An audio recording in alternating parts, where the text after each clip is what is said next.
The winning blueprint presents. In the lab room. While you're here, go ahead and sub up.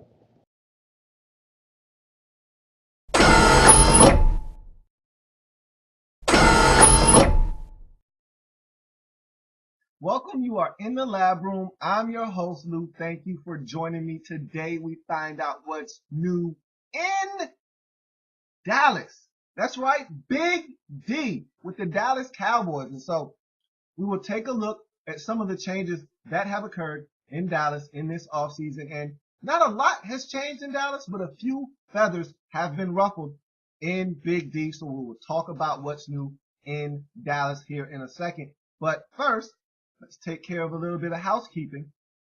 This is via YouTube subscriber Andre Rios.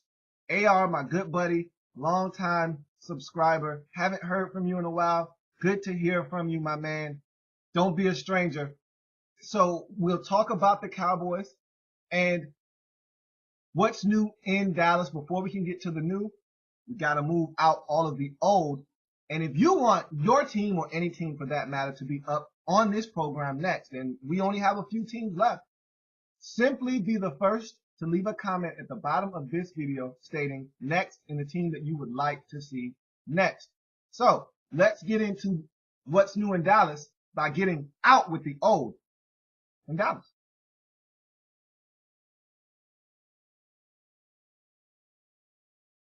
So as usually the case on this show, in order to go out with the old and with the new, I need not only the assistance of the big board that you see behind me, but of course my handy dandy pointer as well. I've got both. That means I'm ready to talk Dallas Cowboys football, and we're starting out with the old in Dallas. And this offseason is one of desperation for the Cowboys. They went out, they gave Tony Romo that big deal, basically stamping him as the quarterback for now and into the immediate future. And so they want to win now. This is a win now situation for the Dallas Cowboys.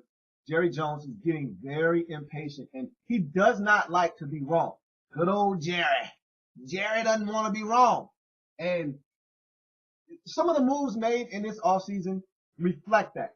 He does not want to be wrong about offensive coordinator or head coach, I should say, Jason Garrett, in the sense that he went out and sought this guy out to be the next head coach of the Dallas Cowboys. And even though he struggled calling plays for this football team, he does not want to turn his back on Jason Garrett because he'll be wrong. And Jerry, good old Jerry, doesn't want to be wrong. And so he's trying to force the issue here. And this is it for Jason Garrett. If the Cowboys don't win in 2013, he's gone. No ifs, ands, buts about it. And this last ditch move here, taking the play calling duties away from Jason Garrett, giving them to offensive coordinator Bill Callahan, and getting rid of defensive coordinator Rob Ryan, which is where we will start, is some of the changes that reflect that this is a win now situation. No more defensive coordinator Rob Ryan in Big D. He is now in New Orleans, and Rob Ryan is one of those coordinators that I think he's overrated. I've never seen Rob Ryan have a defense that was the best in the league. I've never seen Rob Ryan have a defense that carries this team to a playoff appearance. I've seen this guy in multiple stops. Never seen this guy have a defense that carried that team into the postseason. And so he was in Cleveland, he was in Oakland, he was in Dallas, now he's in New Orleans. And I want to see this guy have a defense actually be good and get to the postseason. Haven't seen it yet. I think he's overrated because of the family lineage. His brother is extremely good at defensive play calling. His dad was a mastermind. And so just by him having that last name, he's being linked in with the rest of those guys. And I don't know if he deserves it or not. Frankly, I'm not a Rob Ryan guy. I thought that his tenure in Dallas was very disappointing. This defense was not that good. And you could argue that the talent on the field wasn't all that great in Dallas on the defensive side of football. But But when you got DeMarcus Ware and you've got some of the players that you have on this defense, hard to argue that there's not enough talent on this defensive side of the football for the Cowboys. Nonetheless, it doesn't matter. At the end of the day, Rob Ryan wasn't getting the job done well enough in the eyes of Jerry Jones. And as we all know, that's all that matters in Dallas is what does Jerry think? And Jerry didn't like Rob Ryan's performance in Dallas. He's no longer your coordinator. And I think that's actually a rather good thing in Dallas if you are a Cowboys fan. You look at running back Felix Jones. Here's a guy that you thought was going to come in and be a home run threat. Every time he touched the football, he'd have a chance to take it the distance. And when he first came into the league, that was the case. I mean, Felix Jones was a guy that was explosive, was hitting the hole very aggressively, but then the injury bug hit him. And Felix Jones is a guy that is always off, injured. And in this league, if you can't stay healthy, you can't perform at maximum efficiency. And that was Felix Jones. Couldn't get the burst out of him that you knew he had because he was always nicked up. And on this team, you were looking for that dual threat. When you got Felix Jones, you already had Marion Barber the third. And so you were looking for that to be that thunder and lightning combination. And it was for a little while there. Then Marion Barber the third kind of phased out of Dallas. He was getting up there in age. And so Felix Jones was being pushed into that starting role. And I don't know if Felix Jones is that type of back. Some guys aren't backs that you can hand the ball off to 25 times a game. Everyone can't handle that kind of workload. And I don't think Felix Jones is one of those guys. You get this guy the ball 12 to 15 times in a game, and he can do some things for you. You ask this guy to go exceed 20 carries, all of a sudden now Felix Jones becomes a liability because he can get injured. And so throughout his tenure in Dallas, Felix Jones was solid, but never the guy you drafted him to be. And at the end of the day, that's why he is no longer in Dallas, because you're too disappointed to keep this guy around on this roster. You look at fullback Lawrence Vickers, a fullback that came in to this Cowboys team from the Browns. He could do a little bit of everything, block, run the ball a little bit, and catch it out of the backfield. He did a lot of catching out of the backfield for the Cowboys, but he's not a difference maker at the fullback position. He's not a guy that's going to plow defenders out of the way.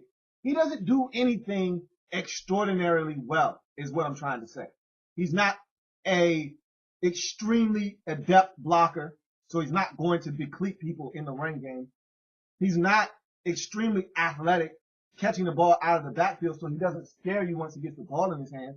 And he's not a fullback that you want to hand the ball off to that often. And so Lawrence Vickers was extremely ordinary at the fullback position. Cowboys feel like they can do better. They've moved on. Look at wide receiver Kevin Ogletree. More Ogletree, please. That's what the Cowboys were saying going into the 2012 season, because there was no more Laurent Robinson. And so you were thinking, all right, and this is where that Cowboys bravado and arrogance kicked in. Hey, if Laurent Robinson wants to leave us, we made him. This guy was on the street, on the milk carton. Have you seen me? And we went and salvaged this guy. We brought him in, and Tony Romo made this guy a household name. And now he wants to leave us for greener pasture? Fine. We'll show that guy. We don't need him. We'll just send the next guy up. Next man up. And that next guy was Kevin Ogletree. You drafted him out of UVA, and you were waiting for Kevin Ogletree to kind of ascend into that third wide receiver position. He gets the opportunity, and it looks like Jerry Jones, his bravado is going to be paid off. His arrogance is starting to shine through, because Kevin Ogletree shows up in that opening game against the New York Giants in New York when they received their rings. Cowboys crashed the party. Ogletree is a huge part of that. And he had a career day against the Giants. And it looked like, man, maybe Jerry knew what he was doing on this. Cut a guy like Laurent Robinson loose, let him go in free agency. You slide Kevin Ogletree up. You've been waiting for this guy to show up, and here he is. That was the best of Kevin Ogletree in 2012. You didn't get that kind of performance from him again. He was relatively quiet the rest of the season. And so a lot of Cowboys fans were saying, More Ogletree, please. You never got it. Now he's in Tampa Bay. They're hoping to see the Kevin Ogletree that showed up in week 1 of 2012 and not the Kevin Ogletree that was on the Cowboys roster for the remaining 15 games in those other 2 seasons in Big D. You look at tight end John Phillips. This is a guy that I really like. And he came onto this roster, and I thought I saw flashes out of this guy in the preseason in 2010, and I was like, man, this guy could be a nice little compliment to Jason Witten. He was catching the football. He was a little bit more athletic than you would look at him and think he was. And so I said, man, soft hands, can move a little bit, big tall guy at 6'5". I like John Phillips. There's a lot to like here. Then he goes and he tears the ACL, misses the whole entire 2010 season, and he was never the same guy in Dallas. After that, he came back, did a little bit of blocking for you, did a little bit of pass catching as well, but never was the guy you thought maybe he could have been before that knee injury. But doesn't matter. John Phillips is a blocking tight end. And in this league, you gotta have a blocking tight end. Every team needs one. John Phillips was that guy for you. He's no longer on your roster. Now you have to find yourself a new blocking tight end. Look at punter Brian Moorman. And ever since the departure of your old punter McBriar, I feel like the Cowboys have been looking for someone to fill that void, and they really haven't been able to find it. McBriar was an exceptional punter when he was healthy, got hurt, wasn't the same guy. Cowboys cut him loose. So you look at Brian Moorman, and this guy was a Pro Bowler in Buffalo for a long time. Everyone remembers the shot he took in the Pro Bowl from Sean Taylor, but this guy is a really good punter, very athletic, one of the most athletic punters in the league at that time. And you get him in Dallas, and I just thought he was horrendous for you at times in 2012. I was not impressed with Brian Moorman. Too many shanks. He didn't kick the ball as well as you would have liked him to. Sometimes he overkicked and outkicked the coverage. And I wasn't a big Brian Moorman fan in Dallas. I thought he was a guy that really didn't come in and put a stranglehold on that job. And so that's why he's no longer in Dallas. He's now in Pittsburgh with the Steelers. Cowboys will be looking to fill that void at the punter position. You look at safety Gerald Sensabaugh. Not a Gerald Sensabaugh fan, never was, didn't think he was a really good safety. When you got him from Jacksonville, I didn't know what you thought you were getting when you got this guy. He's a solid safety, but not someone that's going to change the game at the safety position. And the Cowboys have struggled at the safety position for a long time. It's been chronicled. It's a running tally now of safeties coming in and out of that position. And Gerald Sensabaugh was just another name in that revolving door of safeties for the Dallas Cowboys. And I didn't think he did that much of a good job in Dallas. I didn't think he made that much of an impact. And he decided to retire. There were some teams that were interested in Gerald Sensabaugh. He just didn't want to play football anymore. And so he retired. He's no longer on your roster. You look at cornerback Mike Jenkins. Man, did he start off his career blistering or what? He comes in his rookie season, plays really well, earns the starting nod in his sophomore season, and has 5 interceptions. And I'm talking about he's going up, snatching the football away from guys, looking back for the football, really being a difference maker in this secondary for the Dallas Cowboys. Earns a Pro Bowl nod. And I mean, sky's the limit for this guy at this point. The next season he comes in, he's extremely solid. And then the injuries take place the year thereafter.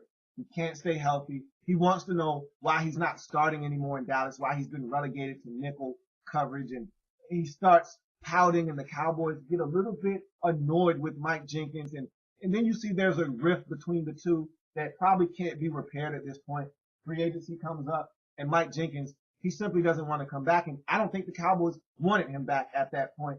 He finds a new home in Oakland. Let's see if Mike Jenkins can resurrect his career and get back to the guy that was a potential all-pro corner in this league in Dallas early on in his career. You look at linebacker Victor Butler. This is a guy that has never started for you in Dallas. And with the switch to a 4-3 defense, and we'll talk about that here in a second,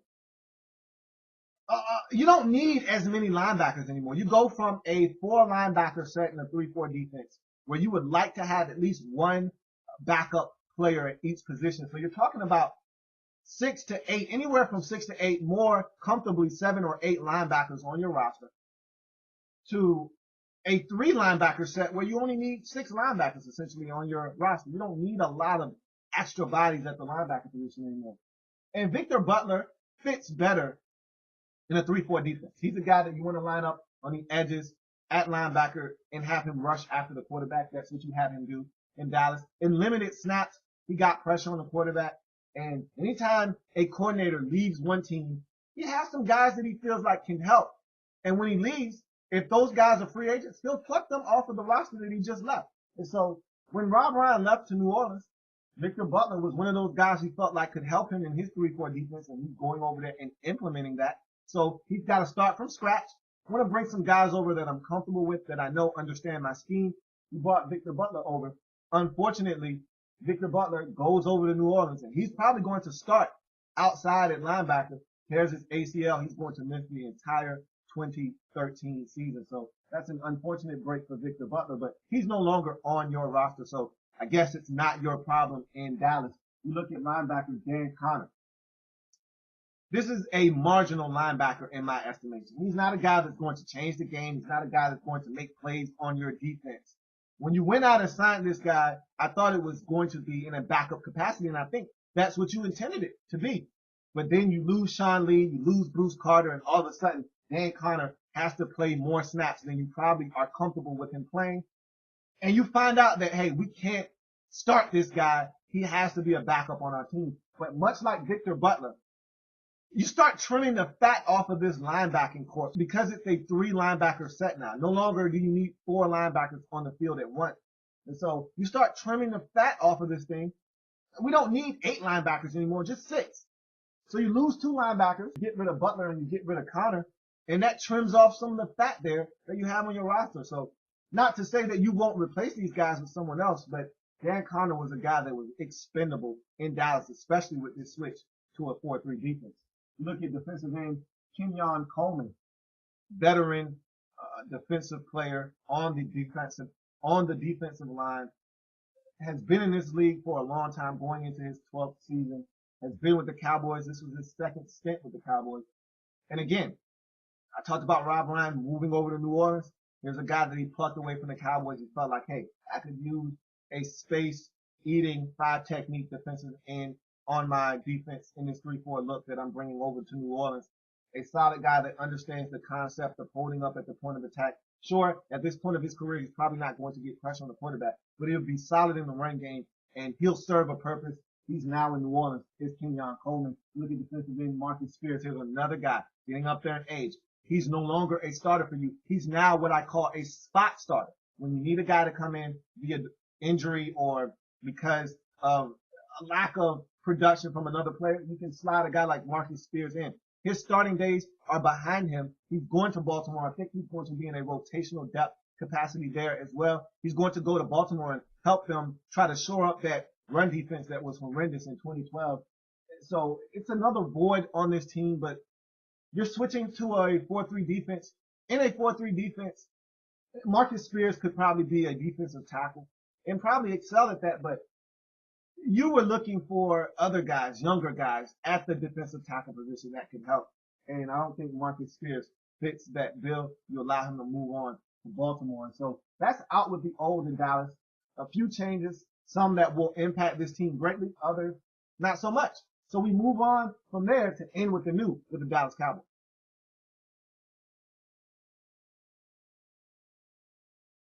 So we go in with the new with the Dallas Cowboys, and the first thing that you'll notice is the change at the top. And this is going to be the biggest change for this Cowboys team. When you think of this in with the new category, none of these guys will have the impact of this first guy at the top of this list, defensive coordinator Monte Kiffin. Here's the architect of one of the most successful defenses in the National Football League over the last 2 decades. We're talking about that Tampa 2 defense, that cover 2 shell that doesn't give up big plays, that keeps everything in front of the defense, that is very sound in its principles. He's bringing that over to the Cowboys. And the only way that this defense works is if your front 4 can get pressure. You don't want to have to blitz a lot in this defense. You want to drop back into coverage, have everyone handle their responsibilities, and allow the front 4 to get pressure. And in Dallas, we know you've got guys that can get to the quarterback in DeMarcus Ware and Anthony Spencer. So Monte Kiffin coming over to implement this 4-3 defense that's going to be more cover 2 predicated It's going to be a change, but one that has been welcomed in this offseason by the Dallas Cowboys. Something has to be done on the defensive side of football, and you're hoping that Monty Kiffin is here to the rescue with this cover 2-4-3 defensive look. You look at tight end Dante Rosario. I talked about losing John Phillips. Well, you just flip-flop with the San Diego Chargers. John Phillips goes to San Diego, and you take their blocking tight end in Dante Rosario. Here's a guy that, much like John Phillips, isn't really going to help you that much in the passing game. He can catch the football, can Dante Rosario, but he's going to be a guy that in your 3 tight end sets, in your 2 tight end looks, will come in and help you in the blocking game. Now that you've drafted a guy like Gavin Escobar, in 3 tight end sets, you'll slide in Dante Rosario and he'll help you blocking in that capacity. You look at offensive tackle, Demetrius Bell. He's going to come in and compete for that right tackle position across from Tyron Smith at left tackle. We'll see if he can come in and win that job away from Doug Free, who I thought has been struggling over the last couple of seasons. And the Cowboys read up on Doug Free, really lowering that cap number. He had a ridiculous contract, did Doug Free. They lowered the number. He's back, but nothing is guaranteed to Doug Free. If he doesn't come in and outright win out that right tackle position, a guy like Demetrius Bell, who, when healthy, is a solid right tackle in this league. He was really good in Buffalo, but always injured. He went to Philadelphia, didn't really have success there. Now he's in Dallas. Let's see if he can resurrect his career with the Cowboys. You look at safety Will Allen. Here's a guy that is not a starter in this league, and I don't know what the Cowboys are looking for out of Will Allen. They have had struggles, and I've talked about this already, at the safety position, have the Cowboys, and they're just parading safety after safety after safety. Now, I will say this, the Cowboys have drafted a couple of young safeties over the last couple of years, and so I don't know where they are in their progress, but you look at a guy like Matt Johnson, they drafted another young safety this year, and J.J. Wilcox. These are guys that they're looking to for the future. I don't know if these guys will pan out or not, but a guy like Will Allen, to me, is a backup in this league. He was thrust into a starter's role in Pittsburgh a season ago with all the injuries to Troy Polamalu and Ryan Clark. But this is a guy that over his career hasn't been a starter. And I don't think you want to start Will Allen. I think you're bringing him over here to be a guy that's a rotational depth safety that can help you, because in that capacity, I think Will Allen will add value to this roster. But if you try to start this guy, you will find out why he hasn't been a starter in this league throughout his career. But we'll see what role Will Allen will fill on this football team. You look at linebacker Justin Durant. This is how the Justin Durant thing is going to go in Dallas. Okay, simply put, you're going from a 3-4 defense to a 4-3 defense. Your 2 outside linebackers in your 3-4 front are now sliding down to defensive end, and DeMarcus Ware and Anthony Spencer. So you take those 2 linebackers off, they go down to the defensive line to be on that 4-man front on that defensive line. So now that leaves you with 2 linebackers, Bruce Carter and Sean Lee. Now you need 1 more linebacker to fit in your 4-3 defense. That linebacker will be Justin Durant. And that's how that's going to work out in Dallas. Justin Durant is going to come in and start probably on the weak side of this defense. I could be wrong. He could be on the strong side. Depends on how you feel about Bruce Carter and his ability to change directions and run out in space. If Bruce Carter can run and chase and be a guy that can cover in space against tight ends, he'll be on the weak side. If you feel more comfortable, and I think you will, with Justin Durant being a weak side linebacker covering over the tight end and running around and trying to cover the tight ends in this league, then that's where he'll be. And I think that's where he's most comfortable. He's a guy that's very athletic, very good in space, can catch the football, make plays. And so I think Justin Durant will be your weak side linebacker. We'll see how it all shakes out. But I think Justin Durant has been brought into Big D to start at one of those 3 linebacking positions. You look at defensive end George Selvie. Here's a guy you got in the offseason. And this is it. This is it. The last chance for Selvie. This is it. This is his last chance in the National Football League. He's had opportunities in Jacksonville and Tampa Bay, have not worked out. This was a guy that was big time in college at South Florida, getting pressure on the quarterback. Then he was overshadowed by Jason Pierre-Paul. And JPP takes off in the National Football League. He has been a very big disappointment. And so this is it. This is your last opportunity, and I'm talking to George Selvie here, your last opportunity to crack an NFL roster and show a team, show this league that you can get pressure on the quarterback. If you can't do this in Dallas and they cut you loose, and I think that's ultimately what's going to happen, is he's going to be on your roster in camp. You're going to be disappointed that this guy isn't getting pressure on the quarterback. He's not going to make your roster, and he's not going to be in the National Football League any longer. I hope I'm wrong. I hope this guy shows up, plays well enough to make it onto this roster, and show well enough in the 2013 season to keep himself around in this league, but I don't see it happening. George Selvie hasn't gotten pressure, and I don't expect him to get pressure in Dallas. You look at defensive tackle Jarvis Pendleton. Here's a situation where you're hoping a team gave up too soon on a draft pick. You got this defensive tackle Jarvis Pendleton from the Jacksonville Jaguars. He was a late round draft pick, a 7th rounder to be exact, in Jacksonville. They gave him the opportunity, made the roster. He was a rotational depth defensive tackle, but you saw flashes, but the Jacksonville Jaguars weren't impressed enough. And guess what? You get a new regime. They got a new head coach. They got a new GM. They come in, they clean house. He was part of that group that they just cleaned house with. He was pushed out of the door. You're looking for this guy to come in and be able to be solid in your 4-3 defensive look at the defensive tackle position. You're hoping that this guy gets it at defensive tackle. It could potentially start for you.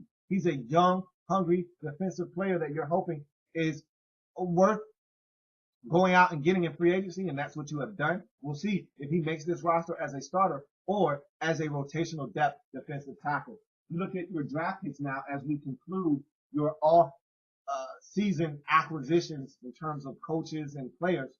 Now we go to draft picks for the Dallas Cowboys, and if you're looking for an extensive breakdown of the Dallas Cowboys draft or any draft of any team in the National Football League for that matter, I will turn you over to the 2013 NFL Draft Wrap-Up Series that I've done on every single team, including the Dallas Cowboys, this offseason. So if you're looking for a very, very thorough breakdown of each and every single one of these players in this draft for the Dallas Cowboys, 2013 Draft Wrap-Up Series is where you need to be. So, center Travis Frederick, which was a very controversial pick, is your first rounder out of Wisconsin. You look at tight end Gavin Escobar, a really good pass-catching threat, cannot block one iota.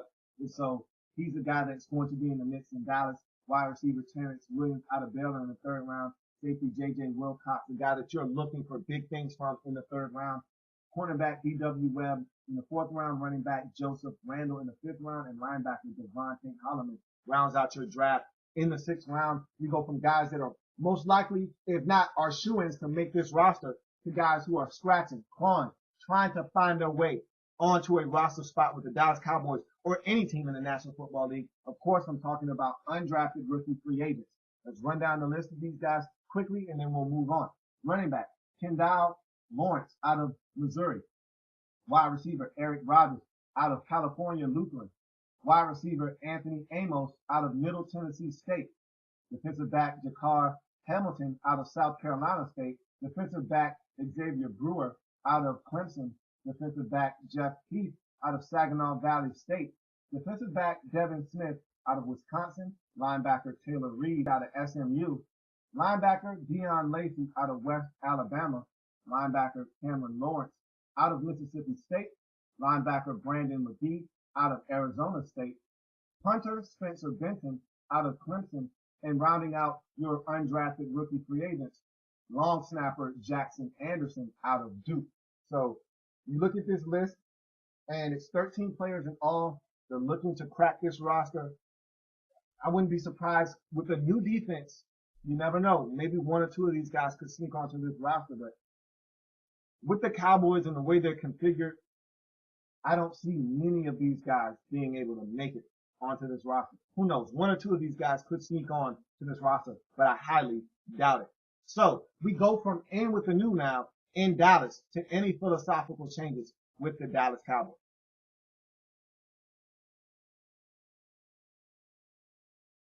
So you start with the philosophical changes in Dallas, and of course you got to go straight to the defensive side of the football because of the change in not only philosophy, but scheme. I mean, we're talking about a wholesale change on the defensive side of the football. You go from Rob Ryan being your defensive coordinator to now Monty Kiffin, one of the architects of that cover 2 defense, and that Tampa 2 look, now bringing that into Dallas. And so you go from a 3-4 defense to now a 4-3 defense. And the good thing about that is, unlike when you make the change from a 4-3 to a 3-4 defense, normally you don't have the personnel in place to do so.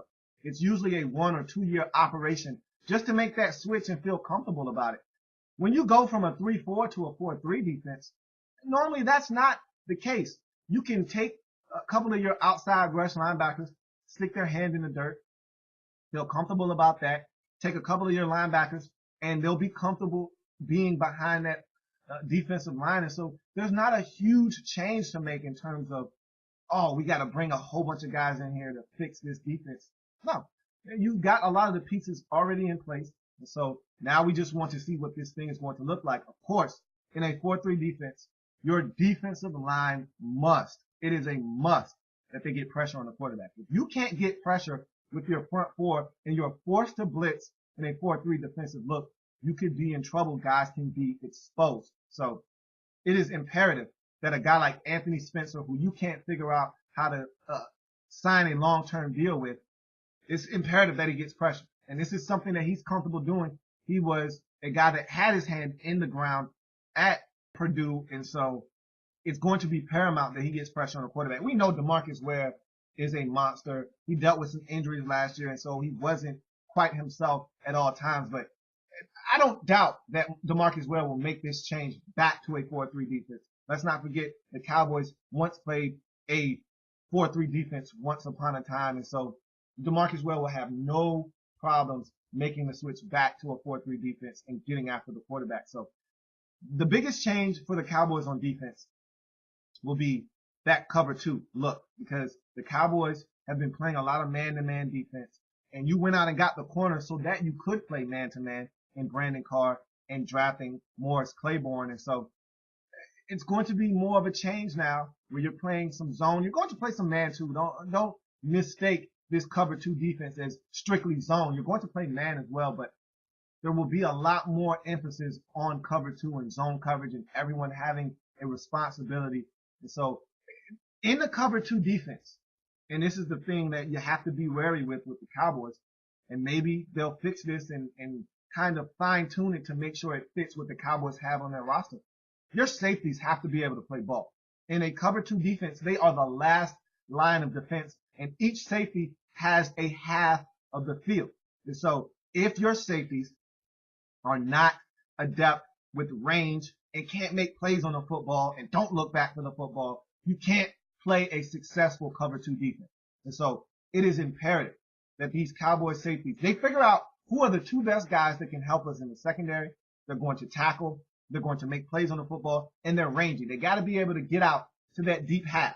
They got to be able to cover from the middle of the field to that sideline on their side of the football, because if they can't, this cover 2 defense will not work in Big D.